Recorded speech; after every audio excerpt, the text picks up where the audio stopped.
तो खैर मकदम है आपका हमारे इस यूट्यूब चैनल पर। उम्मीद करता हूँ कि आप खैरियत से होंगे। और मैं आज आपसे बात करने वाला हूँ क्योंकि दिल्ली का चुनाव बहुत ज़्यादा करीब है और दिल्ली का चुनाव तय करेगा कि भैया भाजपा की सरकार बन रही है या फिर आम आदमी पार्टी की बन रही है। और आम आदमी पार्टी अगर सरकार बना रही है तो असदुद्दीन ओवैसी की पार्टी MIM किंग मेकर की भूमिका निभा रही या नहीं निभा रही। उससे पहले अरविंद केजरीवाल का असली चेहरा मैं आपके सामने लाना चाहता हूं।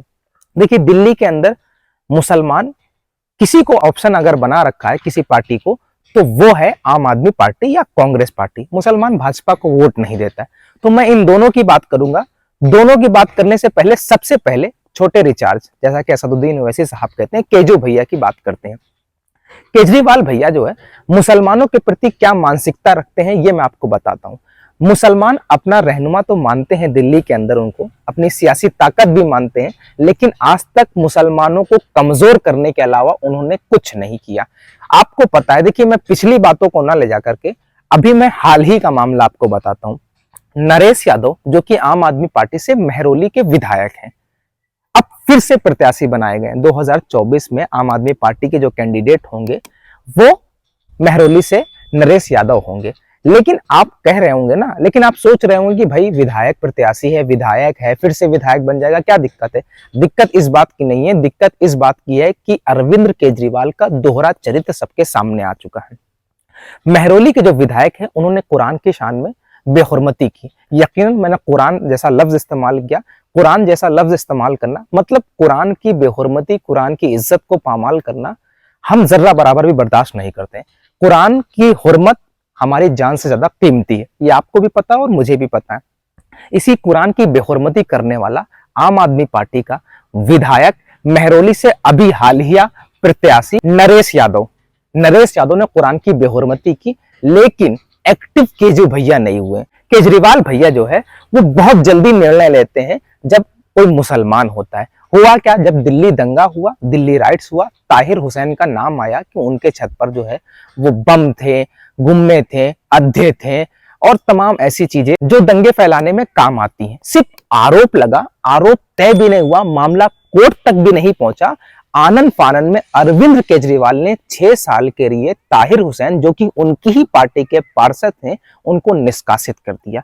ये समझ में आ गया आपको कि क्या मानसिकता है। लेकिन नरेश यादव जो कि 2 साल के लिए कोर्ट ने उन पर सजा सुना दी है, उन्होंने कुरान की बेहुरमती की है, लेकिन अरविंद केजरीवाल उनको पार्टी से निष्कासित नहीं करते हैं। ये देखिए, हनुमान चालीसा पढ़ते हैं, आप पढ़िए, आपका धर्म है, लेकिन मुसलमानों के प्रति क्या नफरत है, क्या मानसिकता है, आपको ताहिर हुसैन और कंपेयर नरेश यादव की कर लीजिएगा। नरेश यादव को पार्टी से नहीं निकालते हैं, जबकि ताहिर हुसैन पर फकत आरोप लगा है, आरोप सिद्ध भी नहीं है, उनको 6 साल के लिए पार्टी से निष्कासित कर देते हैं।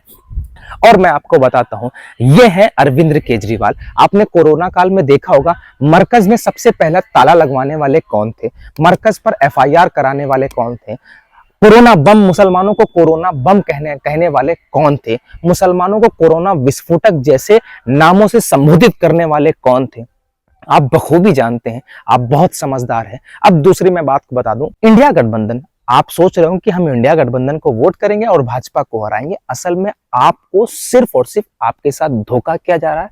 आपका कीमती वोट लेकर के कीमती वोट हासिल किया जा रहा है और सत्ता की मलाई चाटी जा रही है, लेकिन मुसलमानों को ठेंगा दिखाया जा रहा है।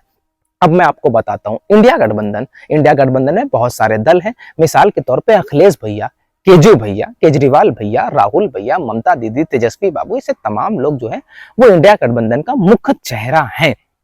लेकिन दिल्ली के अंदर कमाल की बात मैं आपको बता दूं कि कांग्रेस पार्टी 70 सीटों पर अलग चुनाव लड़ रही है, आम आदमी पार्टी अलग से चुनाव लड़ रही है, भाजपा अलग लड़ रही है।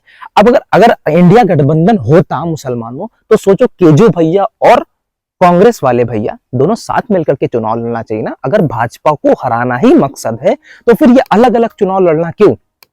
असल में भाजपा को हराना नहीं है, अपनी राजनीतिक रोटियां सेकनी है। और उससे बड़ा कमाल की बात मैं आपको बता दूं, अखिलेश भैया लखनऊ से पहुंच करके केजरीवाल के समर्थन में रैली करते हैं, आम आदमी पार्टी को अपना समर्थन जाहिर करते हैं, लेकिन राहुल गांधी की पार्टी कांग्रेस पार्टी को समर्थन जाहिर नहीं करते। तो भैया ये कौन सा गठबंधन है? मुझे ईमानदारी से बताइए। मैं तुमको बस यही समझाना चाहता हूं, मैं असदुद्दीन ओवैसी का एक छोटा सा सिपाही हूँ।